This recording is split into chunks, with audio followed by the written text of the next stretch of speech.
that too bright? I'm good. All right, let's bring in my first guest.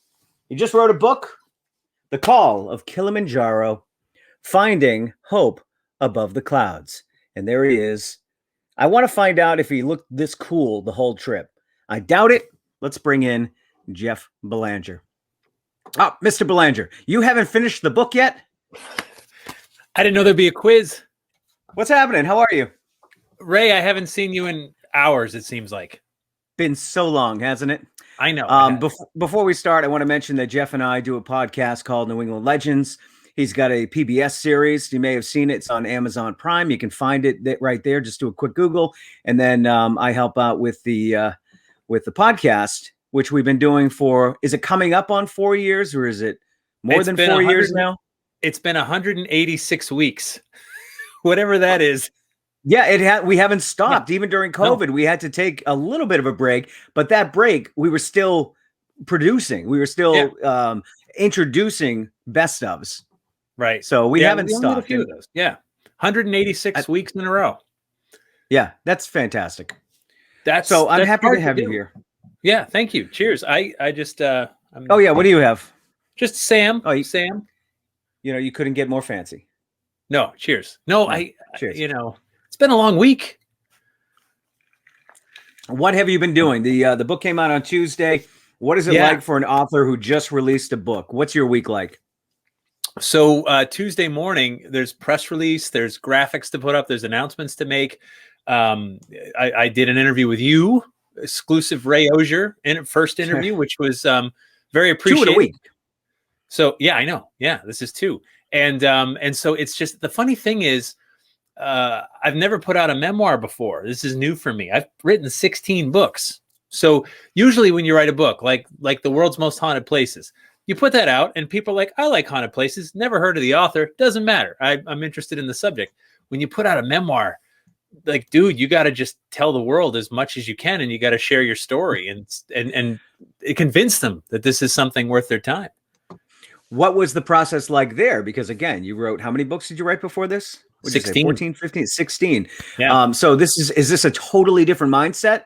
Obviously, you're not doing the same kind of research, but I'm sure you got to think back to your life and what's going to be interesting to people. And what's that process like, writing a memoir? It's so it took me, it was the hardest book I've ever written by far. I wrote it in 9 drafts, 9 versions of it. I'm not proud of that. Like, usually 2 or 3 is plenty. But the thing is, when you're telling your own story, it's really hard to be objective.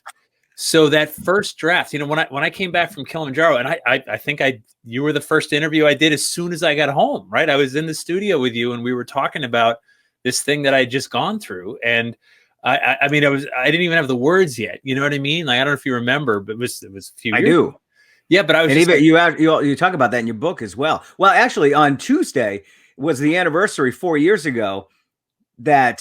Did I have you on Tuesday? Yeah, I had you on Tuesday. And 4 years ago, you were telling me that you were about to go. That was the interview. Yeah. And then when you got back, you came on. I came on and it was just like, I didn't even have the words yet. I was like, Ray, it was, big and things. And like, I didn't even like it hadn't even filled in yet. And so I spent it like a year and a half writing it. And the funny thing is, like, the first draft, I put just everything, and it was twice as long as the book is now. It's like 100,000 words. And that first draft was like, went to REI, guy tried to sell me stuff, didn't have much personality. And like, all this stuff, none of that's in the book, by the way. Like, yeah. But it takes you a while. Like, once you reread it after like a few months, you go, oh, no one cares about me going to REI. No one cares about this. No one cares about that. So to self-edit is really tricky. Like, if you told me your story about anything, about like the first gig you performed, I could take it all in and I could go, cool, I know the important parts, right? Like, I could take your story and be like, this is what's important. This is the meat of it. And it's very easy for me because I can look at you objectively and pull it out. But when you're looking at yourself, it's just a whole other animal. Did you have an editor that looked at the book beforehand? Well, but even before the editor got it, I had readers. So my friend Christine, who did the climb with me, she was there. She read it, but she's not a good reader because she was there. So like when I'm describing something, she remembers seeing it. So then I had my wife read it. I had other readers, and then I was revising off of that. I had an amazing, probably the best editor I've ever worked with professionally at the publisher at Imagine Books. Was it hard Was it hard to take any kind of critique when you're writing something so personal and you're like, that needs to be in there? No, by the time I got ready to turn it in, I mean, it had been years. And so, no, it wasn't. At that point, I was ready to be objective and be like, my feeling was, I've taken this as far as I can take it. Please let me hand it to you, and please help me. And he was so great, just fantastic at like preserving my voice, helping me. Hey, give me a little more of this, maybe a little less of that. Let me flip this around, and really made it better. Like, honestly, we didn't have one fight, and you wouldn't even, I mean, with a good editor, you don't have a fight anyway. You make your case, like, this has to be in there, and how do I make it work so you're happy too? And then the editor would work with you and say, all right, well then let's do this. And so, but we didn't really fight at all. I was grateful for the work. Well, it was a personal journey, so, and it is a memoir, but it's very personal. Talk about the idea of tackling Mount Kilimanjaro in the first place. So Kilimanjaro had been on my bucket list. I mean, no joke. I mean, the Toto song Africa as a kid, right? In the 80s, I heard that song and I was like, Kilimanjaro, Africa, great song, you know? And then in college, I took Swahili, which is just a funny, weird story. And then I was a hiker after college, and in college, I started hiking mountains. And you do the mountains around New England. We are so lucky to live where we live, you know, that you can go into the White Mountains and stuff like that. And the higher up you go, it becomes a little bit addictive. You know, you want to get to the next mountain, and well, what's higher than Mount Washington? In New England, nothing's higher, but that's only like 6,400 feet. And so you always want to do the next thing. I knew Kilimanjaro was one of the 7 summits, the 7 tallest summits on each of the continents. And it's also one of the tallest mountains where you can do it without technical climbing. So you're not like rappelling by ropes or anything like that. Right. So it was on my list. And then when I lost my brother-in-law to cancer back in 2015, he had a long, slow courtship with cancer, man. And he and I got a lot closer. And so after he passed, I remember running into a friend of mine who works for the Leukemia Lymphoma Society. And she's like, hey, we got this new fundraiser going. And I'm like, Amy, I'm really, really busy, but I'll help if I can. And she's like, we're going to climb Mount Kilimanjaro. And I just went, oh, I mean, it's fate. It's like fate. It was, I mean, when the universe hands you something on a platter like that, and I just went, climb Kilimanjaro, raise money for cancer, cross an item off my bucket list. I'm in my midlife, like the middle of the journey here somewhere. My brother-in-law was just a couple years older than me when he was diagnosed. And I'm like, I just looked at her and I was just like, when are we doing March? That's not, if she said October, I'm too busy. March. Yeah, I'm in, let's do it. And I spoke to my wife about it and committed to it on my birthday that year. And for the next, so that was August. And then we left in March. We left March 17th was the day we flew out. Yeah. I don't want to talk too much about what's in the book because it is a great read, and I did finish it this week. It's an easy read. Ray, you read a book. I did. I read a book. There it is. It's what is it? 180 pages, 190 pages, something like that. It's like 220. No, it's not. Yes, it is. Page 213 is about the author, which I already know about you. Well, I know, but I don't need to read that. Oh, but you don't. Everyone else doesn't know about me. That's true. Well, okay, so it's 120 pages as opposed to 110. I mean, 200, whatever. A lot of pictures in there, which is nice. Yes. You know what? For somebody like me who reads very slow and I have, attention deficit disorder, when I turn the page and I see lots of pictures, that makes me happy. I'm like, I'm going to blow through these pages, and they count as pages. But there's fantastic photography in here. I know that you made it a point to take lots of pictures, and you brought your camera and some extra batteries, and you were using your phone as well. Were you nervous about missing out emotionally on your eyes soaking in the atmosphere instead of, taking pictures with the camera? You don't want to look through the lens the whole time. No, I totally get that. And the funny thing was I'm the kind of person that's so goal oriented, like get to the top. And part of the reason I bought a nice camera when I started training was to smell the roses more. And instead of just like racing to the top of a mountain, stopping to take a picture actually sort of helped me like take in these little moments, whether it was like just the way the light was hitting this little tree or this beautiful flower or whatever. And it actually, I think, helped me slow down and take it all in better. And Ray, it's so incredibly beautiful out there. You know, you wake up and you're like, oh my God, look at the way the sun is hitting the peak. And you take a picture and then you walk for 20 minutes and the sun moved and you've changed position. Oh, look at it now, you know, and you just keep clicking. I couldn't help it. It was, it was stunning. Here's one of your photos. What are we looking at there? Oh, that's the horses coming out of the clouds. Right. This is when, this was a big moment. We'd been hiking since midnight. We started at midnight at Barafu Base Camp, and that is the rim of the volcano of Kilimanjaro. That's Stella Point, and that's about 18,800 feet. And there's still another 500 vertical feet and another like half mile to go. But wow. I was so cold, the air was so thin. But this was the moment when I was like, I think I'm going to make it. I mean, I wasn't sure, especially like an hour or so before that. I mean, it was so cold. I couldn't breathe.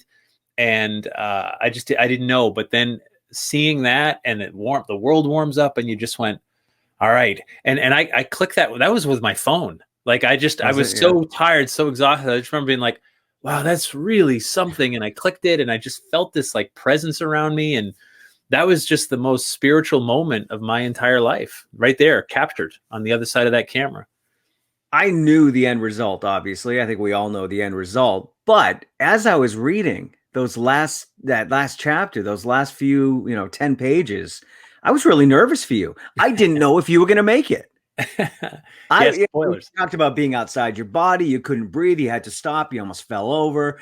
It's pitch black, by the way, because you started at 11 p.m. Yeah. To hike the rest so that when you get up there, the sun was coming out. Was that the only reason, just to catch sunrise?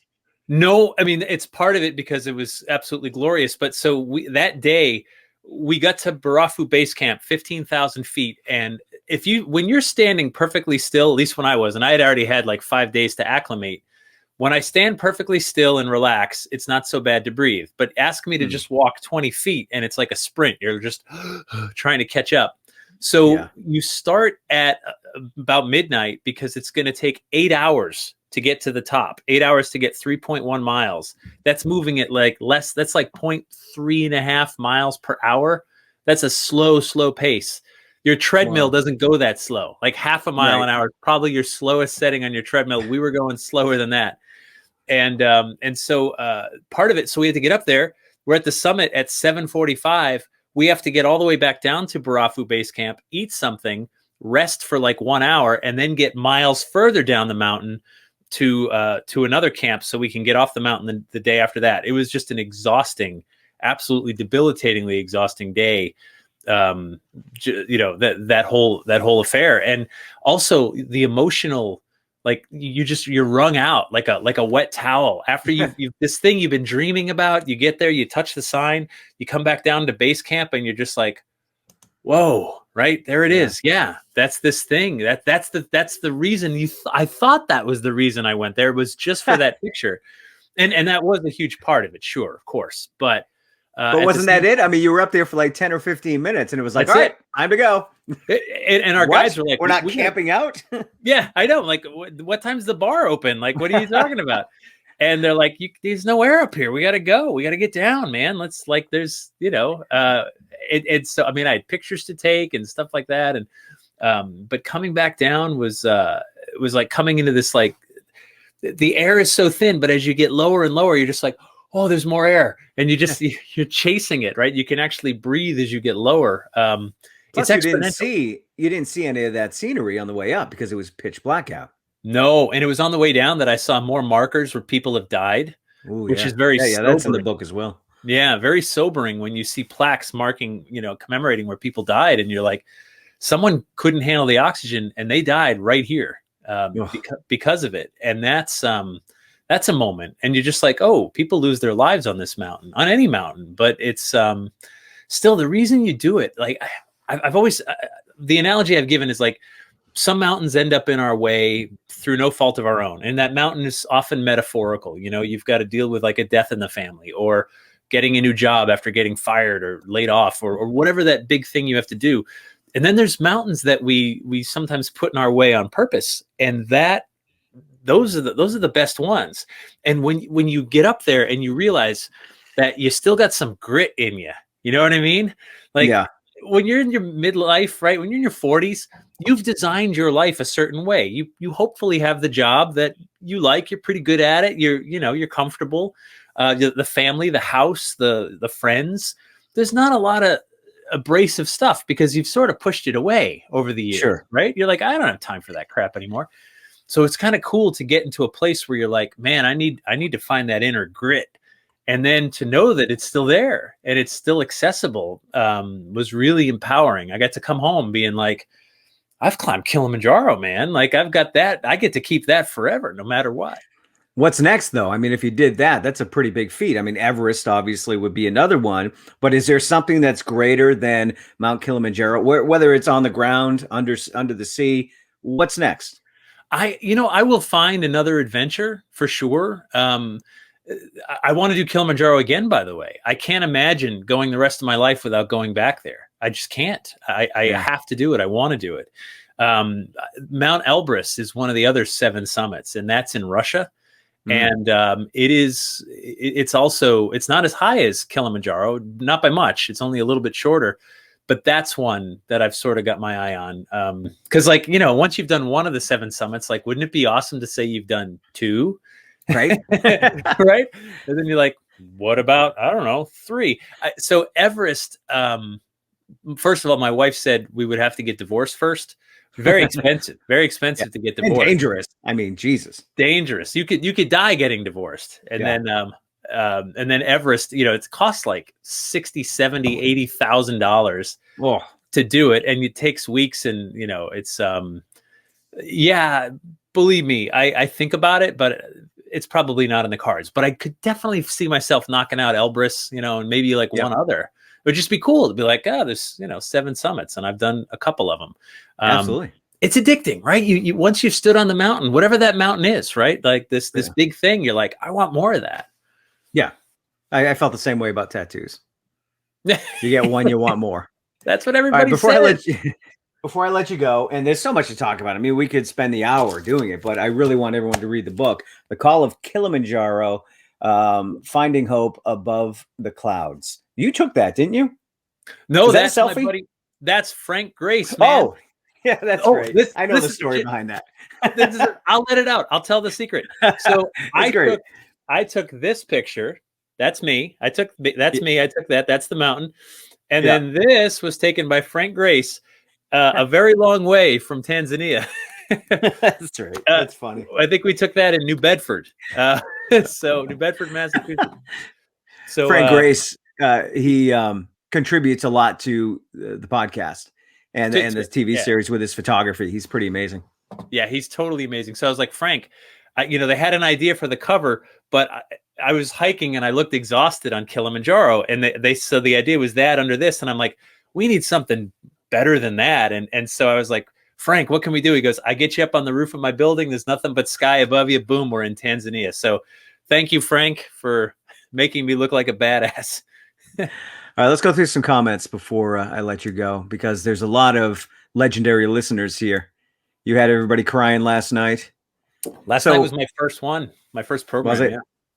I know Shah is a legendary listener, and I didn't know how to pronounce it, so I asked earlier, how do you pronounce it? Is it Shah or Shay? Because, I only see on Facebook, but I love the reference, Shah, Sha-na-na. And you'll have to tell Shah about, the connection there. There's a connection in the book, Sha-na-na. Yeah. Of course. Yeah. Andrew's here. Hey, Andrew, what's happening? Hey. I don't know. Some of these are out of context, so I don't know. Oh, okay. He's drinking tonight. Good. Yes. I just became friends with Renee. Hi, Renee. How are you? Yay, Jeff. By the way, I shared my recipe for beer in the glass. Yeah, it's very easy. Jeff has a more complicated recipe. It's beer in a bottle. A little different. Have you ever had a black velvet? It sounds familiar, but no. What is that? So black velvet is half Guinness, half champagne. Oh, okay. That sounds horrible. Is it good? It does, but it's not bad. Yeah. Okay. Bad. I'm using 0 sugar simple syrup. Actually, Raylene, it's not that bad. It does taste very sugary. Wait, how do you have simple syrup without sugar in it? Like, what's the? It's just like, the what do you use for baking? The fake sugar there, the stevia. stevia type stuff. Yeah, Stevia. so Yeah, it's fine. All right. Oh, I rimmed my glass earlier. Yes, Andrew, thank you. That was an Yes. amazing rim job. I watched it. I saw And that.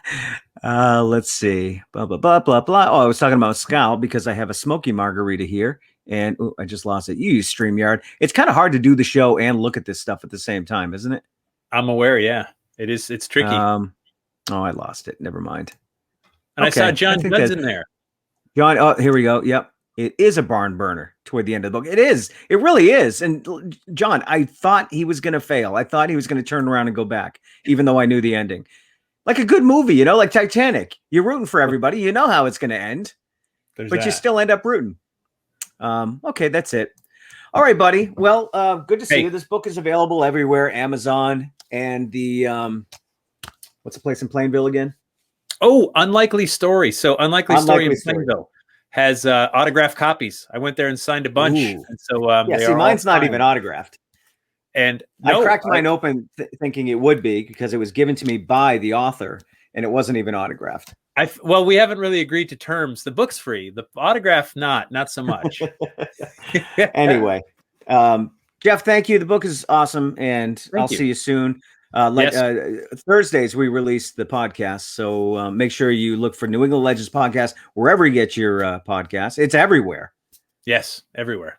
Absolutely. And everywhere. Patreon. It's been an incredible ride, man. It really has. It's been really fun.